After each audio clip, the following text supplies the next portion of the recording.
हाँ बेटा। Hello. Good morning बच्चों। देखो भाई, आपका ये सेशन नेटवर्क इशू की वजह से क्या हो चुका है, कट हो चुका था। तो अगर आप इस क्लास को करने आए हो तो इसके पहले की क्लास को पढ़ लेना, क्योंकि उसमें हमने सेक्शन 8 के बारे में स्टार्ट किया था। सेक्शन 8 नहीं, सेक्शन 9 कराया। सेक्शन 9 के बाद हमने सेक्शन 4 एमओए स्टार्ट किया। एमओए के दो चार क्लास के बारे में हमने डिस्कस किया था। हमारी मीटिंग क्या हो गई थी, ओवर हो गई थी। अब हम लोग नेक्स्ट सेशन स्टार्ट कर दिए हैं, जिसमें आपको भाई आगे कैपिटल क्लॉज के बारे में हम बता रहे थे। तो कैपिटल क्लॉज के बारे में देखो क्या कह रहा है। Capital clause applicable if company is formed with share capital. मतलब अगर आपकी company as per share capital से है, मतलब कि company by share, company by guarantee, company by unlimited guarantee. तो अगर आपकी कंपनी क्या है, लिमिटेड बाय शेयर है, तो आपका कैपिटल क्लाज अप्लीकेबल होगा, अदरवाइज नहीं होगा। ओके। चलो, अब एक आपका आता है एसोसिएशन क्लाज बोलो या फिर सब्सक्रिप्शन क्लाज। सब्सक्रिप्शन क्लाज में आप देखो क्या होता है, मतलब जो आपके कंपनी के सब्सक्राइबर्स हैं, ठीक है, वो सारे सब्सक्राइबर्स की इंफॉर्मेशन डिटेल्स प्रोवाइड करने के लिए आपको क्या करना होगा, सब्सक्रिप्शन क्लाज पढ़ना होगा। चलो, तो सब्सक्रिप्शन क्लाज के बारे में आपको किस क्लाज में पढ़ना होगा, सब्सक्रिप्शन कौन कौन है आपकी कंपनी के सब्सक्राइबर, सब्सक्रिप्शन क्लाज आपको पढ़ना होगा। ठीक है ना। चलो आगे देखो, नेक्स्ट क्या दे रखा है, नोमिनेशन क्लाज। एक चीज याद रखना, आपको नोमिनेशन क्लाज केवल अगर आपकी कंपनी कौन सी कंपनी है, वन पर्सन कंपनी है, तभी आपका नोमिनेशन क्लाज अप्लीकेबल होगा।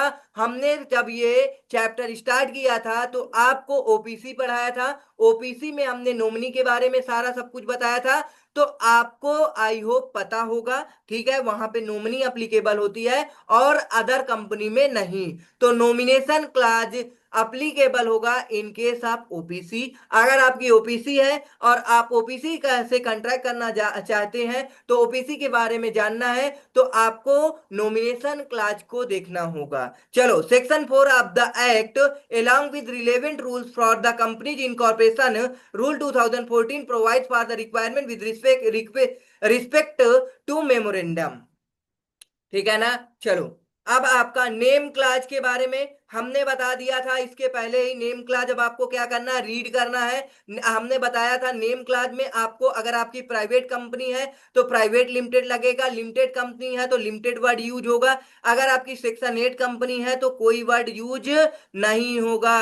ठीक है ना। Above clause is not applicable section 8 company. Okay.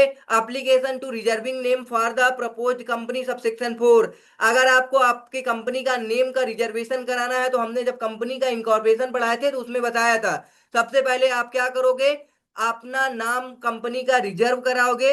Reserve कितने दिन के लिए होता है ये भी हमने बताए थे। ठीक है। अगर कोई कंपनी नहीं एग्जिस्ट होती तो आपको वो नाम मिल जाएगा, अदरवाइज फिर से आपको कंपनी का नाम दोबारा चूज करना होगा। अ person may make an application in splice plus simplified proforma for incorporating company electronically plus INC 32। ठीक है ना। स्प्लाइस प्लस फॉर्म जो होता है आपका INC फॉर्म 32 है। Accompanied by fees as provided in the companies registration office and fees rule 2042 the registrar for reservation of a name set out in the application as name of the proposed company।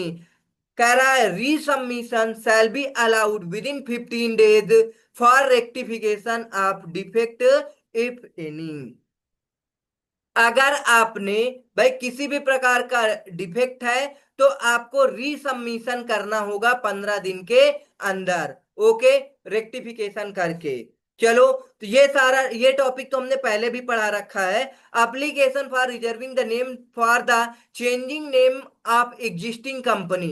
मतलब आपने name का reservation कराया और कोई company क्या कर रही है, ऑलरेडी एग्जिस्ट कर, नहीं नहीं नहीं, आपने कंपनी का नेम चूज कर लिया एबीसी लिमिटेड। अब आपको कंपनी का नेम चेंज कराना है, तो आपको क्या करना होगा, सेक्शन 4 एमओए के अंदर जो आपका नेम क्लाज है, सब सेक्शन 4 से आपको ये प्रोविजन जान लो कैसे आप चेंज कराओगे। A person may make an application using web services, web service रन मतलब reserve unique name along with fees as provided in the company's registration office and fees rule 2014 to the registrar for the reservation of a name set out in the application as the name to which the company proposes to change its name। मतलब आपको अपने company का name change कराना है तो आपको एक application web service के द्वारा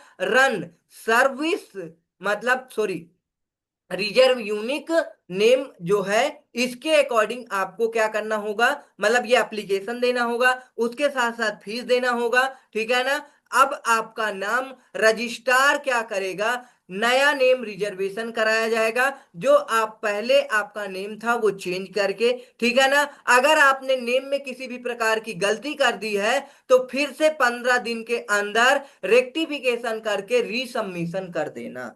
ठीक है ना। आपकी अच्छी खासी भली कंपनी चल रही थी, अगर आपको कंपनी का नेम चेंज कराना है तो आपको क्या करना होगा, एक रन एप्लीकेशन है और उसके साथ फीस आपको क्या करना है, सबमिट करना होगा, नेम का रिजर्वेशन होगा। अगर आपकी क्या है, नेम में किसी भी प्रकार का रेक्टिफिकेशन करना है, मतलब क्या है, डिफेक्ट है, तो उसे रेक्टिफाई करके 15 दिन के रीसबमिशन कर सकते हो। तो ये नेम क्लाज है, ये क्या है, नेम क्लाज में ये सारा सब कुछ आपको मिलेगा। अब restriction regarding name and use of word expression there subsection 2 subsection 3। मतलब अब बताओ बेटा, अब ऐसा तो है नहीं है कि आप भाई अपने कंपनी के नाम कुछ भी कर दोगे, ऐसा तो नहीं है ना। मतलब आपको रिस्ट्रिक्शन दी जाएगी कि आप अपने कंपनी का नाम ये नहीं रखोगे। ठीक है ना। चलो, क्या नहीं रख सकते हो आप अपने कंपनी का नाम, shall not be identical and resemble, ये हमने ऑलरेडी पढ़ा चुका है। ठीक है ना। आइडेंटिकल मतलब किसी दूसरे कंपनी मतलब से क्या नहीं होना चाहिए, रिजेंबल नहीं करना चाहिए। ठीक है ना। टू नियरली मतलब जैसे रिलायंस है, अब तुम क्या कर दो भाई, रिलायंस का रिवर्स कर दो, या कुछ भी आधा रिलायंस का कुछ भी कर सकते हो, मतलब कि नियरली रिजेंबल नहीं होना चाहिए। अब जैसे आप जानते हो नाइक का लोगो है, नाइक का लोगो आप भाई उल्टा यूज करो तब भी तो आप क्या कर रहे हो, चोरी कर रहे हो। बात समझो। तो आप किसी कंपनी के नियरली रिजेंबल नाम यूज नहीं कर सकते हो जो कंपनी का नाम ऑलरेडी एग्जिस्ट हो किसी अदर कंपनी में। ठीक है ना। Registered under this act and any previous company law, चाहे वो इस एक्ट के अकॉर्डिंग कंपनी रजिस्टर्ड हो जिससे रिलेट कर रही है आपकी कंपनी का नाम, या फिर कोई प्रीवियस कंपनी एक्ट के अकॉर्डिंग, अगर वो कंपनी रजिस्टर्ड है बहुत पुरानी और उसका नाम है और आपने अब तुरंत नई नई कंपनी इनकॉर्पोरेट कराते वक्त उसी का नाम यूज कर लिया, ठीक है ना, या फिर उससे जो भी है नियरली रिजेंबल हो, तो आप ऐसा नहीं कर सकते हो। ओके, समझ में आया। B point, such use of which by the company will constitute an offence under any law for time being in force. अगर आप इसे यूज करते हो तो ये आपका क्या है, कॉन्स्टिट्यूट हो रहा है ऑफेंस। ठीक है ना, लॉ के अगेंस्ट आप जा रहे हो। ठीक है। चलो, such use of which by the company is undesirable, undesirable अपनी कंपनी का नाम बना लो सेंट्रल गवर्नमेंट कंपनी। अब लो बेटा, ये क्या है, गलत बात है ना, अनडिजायरेबल कंपनी है, अनडिजायरेबल नाम भी नहीं यूज कर सकते हो। ठीक है ना। The opinion of the central government, the power of central government has delegate to ROC. चलो, further subsection 3 provides unless previous approval of central government has been obtained, a company shall not be registered with the name which contain any or expression that is likely to give impression that the company in any way conducted with having the patronage, मतलब लोगों को के मतलब लोगों के benefit के आप against काम कर रहे हो। कोई कंपनी मतलब आपकी कंपनी का नाम ऐसा इंप्रेशन डाल रहा है जो लोगों के पैट्रनेज से रिलेट करता है, ठीक है, हैविंग द पैट्रनेज, वैसे वर्ड यूज नहीं कर सकते हो, ठीक है ना। अब the central government, any state government or local authority, अभी हमने बताया ना, आप क्या यूज कर लो अपने कंपनी का नाम, सेंट्रल गवर्नमेंट कंपनी, गलत बात है ना। इससे लोग क्या होंगे भाई, लोग डिस्ट्रैक्ट होंगे, आपकी कंपनी को ही गवर्नमेंट समझ लेंगे, गलत बात है ना। तो corporation of any body constituted by the central government or any state government under any law for time being in force, तो वही चीज है जो हमने बता दिया, सेम टू सेम, ठीक है ना। Which includes word or expression nearly board, commission, authority, undertaking, national, ये सारे वर्ड आप यूज नहीं कर सकते हो। लाइक यूनियन, सेंट्रल, अभी हम बोल रहे हैं सेंट्रल गवर्नमेंट, ठीक है ना। फेडरल वर्ड यूज नहीं कर सकते हो, रिपब्लिक, प्रेसिडेंट वर्ड यूज नहीं कर सकते हो, ठीक है ना। उसके बाद राष्ट्रपति, राष्ट्रपति, ठीक है ना। Small scale industries like khadi and village industry corporation, financial corporation and like municipal development authority, prime minister, chief का, ये सारे वर्ड आपको नहीं यूज करने हैं, ओके बेटा। चलो, तो ये सब आपको रीड कर लेना है, ठीक है ना। ओके, ये आपका जो ब्लू कलर से है, ये आपका भाई इंपॉर्टेंट नहीं है, मतलब आप पढ़ना चाहते हो तो पढ़ सकते हो, ठीक है ना। चलो, अब आगे क्या है, reservation of name subsection 5 upon receipt and application.